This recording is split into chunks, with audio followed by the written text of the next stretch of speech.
Le mensonge est-il un mal nécessaire? Je répète, est-il nécessaire? Cette phrase, formulée ainsi, s'accorde à dire que le mensonge est effectivement un mal, ce pourquoi je suis entièrement d'accord et j'ose espérer que vous aussi. Mais elle s'engage par son dernier mot sur une voie où le mensonge pourrait être justifié par la nécessité. Ne serait-ce pas donner au poison des allures de remède que de penser cela? Cette conception du nécessaire. Qui en place la limite? Personne ne pourrait prétendre à tracer cette frontière et la rendre universelle. Vous l'aurez compris, ce texte défendra donc la négative, la thèse du non. Ce texte se fera le gardien de la vérité, sans compromis, là où les mots ne fléchissent pas. Laissez-moi vous emmener, pour commencer ce voyage vers la vérité, dans une ville portuaire de la province romaine d'Asie mineure, Éphèse. Nous sommes vers l'an 60 après Jésus-Christ, et l'église d'Éphèse reçoit une épître de l'apôtre Paul, dans laquelle nous pouvons lire « Dès lors, plus de mensonges, que chacun dise la vérité à son prochain, ne sommes-nous pas membres les uns des autres ?» Ne sommes-nous pas membres les uns des autres, chacun d'entre nous faisant part d'un corps spirituel, et en sortant du cercle plus restreint des chrétiens que Paul sous-entend ici, l'on pourrait nommer ce corps humanité. Donc mentir à autrui, c'est nuire à l'harmonie de ce corps que nous formons. Certes, c'est peut-être une vision idéaliste quand on regarde le monde actuellement, mais ça aide à comprendre toute la vertu que revêt la vérité depuis cette époque.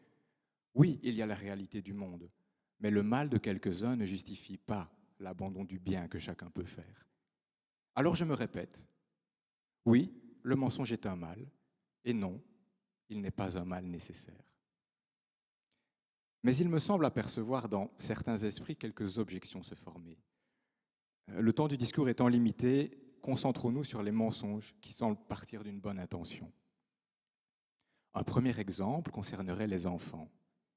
Faut-il abandonner cette idée d'un homme barbu qui descend par la cheminée apporter des cadeaux ou d'une petite souris qui rend la perte d'une dent un peu plus joyeuse? Eh bien non. Avant tout, libre à chacun de considérer si cela est un mensonge ou non. Mais pour ceux qui diraient que oui, il s'agit sans doute d'une confusion entre le mensonge et l'imaginaire. Ils sont distincts, mais se croisent dans l'esprit des enfants. La différence, c'est que l'un brise la réalité, l'autre la sublime. Et nous-mêmes prenons toujours parfois plaisir à l'expérimenter, à nous laisser bercer par cet imaginaire, sans pour autant dire que nous nous mentons. Et pour ne pas blesser les autres, qu'en est-il? Paradoxalement, un pas ces solutions, le mensonge est ici comme la clé d'une porte qui mène à un cul-de-sac. Car il est dans les attributs du mensonge d'être découvert, sinon il reste illusion de vérité. Ces bonnes raisons de mentir tiennent donc seulement jusqu'à ce que la personne l'apprenne. C'est alors espérer une sorte de naïveté chez autrui, et souvent, le sentiment d'avoir été trahi est bien pire. Comment ensuite faire confiance? Le mensonge une fois, c'est le doute toutes les fois. Car quand le mensonge s'installe, il peut en engendrer d'autres dans un effet boule de neige qui finira par fondre. Alors, pour se protéger soi-même, mentir permet de se protéger d'une dispute, d'une punition ou de se retirer le poids d'une faute. Pourtant, il nous est aussi expliqué dès le plus jeune âge que mentir n'est pas la solution, par l'adage bien connu, faut avouer, à moitié pardonner. Un mensonge est un poids que l'on peut porter toute une vie en frémissant qu'il ressurgisse.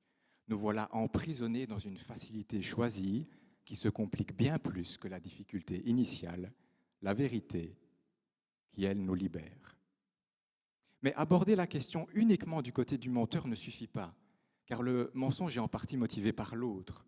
Cet autre, c'est celui qui reçoit le mensonge. Cet autre, pour reprendre mes mots, ne devrait pas, dans ce cas, aller vers une confrontation sans issue, où il serait alors laissé sous-entendre que la vérité était effectivement plus mauvaise à dire. La vérité ne peut pas seule tenir comme valeur des liens entre nous. Le respect et la bienveillance vont aussi de pair avec elle. Il faudrait donc se demander de quoi se protège le menteur en nous mentant. Pour revenir à la question de base, mentir pour se protéger est semblable à un bouclier de verre. une illusion de protection derrière laquelle on se réfugie, mais il suffit d'un peu de vérité pour qu'il vole en éclats.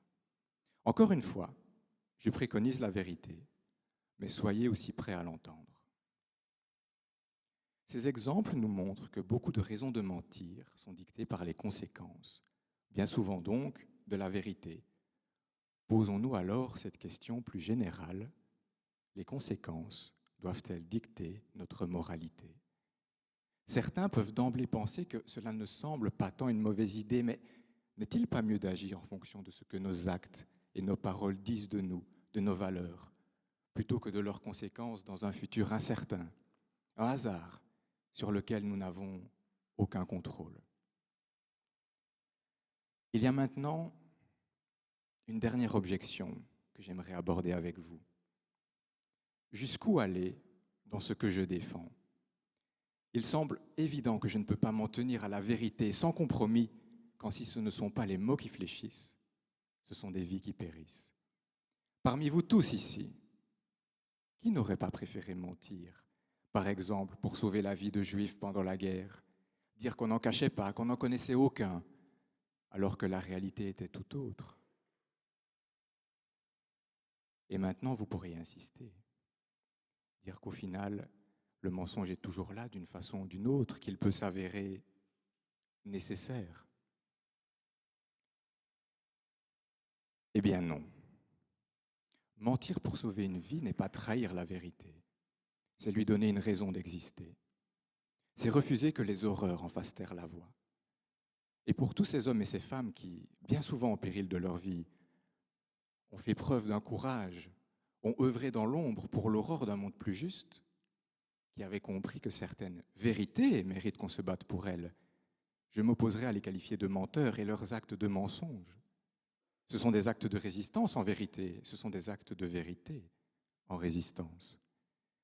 Alors, mesdames et messieurs, je nous invite tous à choisir la vérité, car même si elle ne dépend pas de nous, il dépend de nous de l'incarner.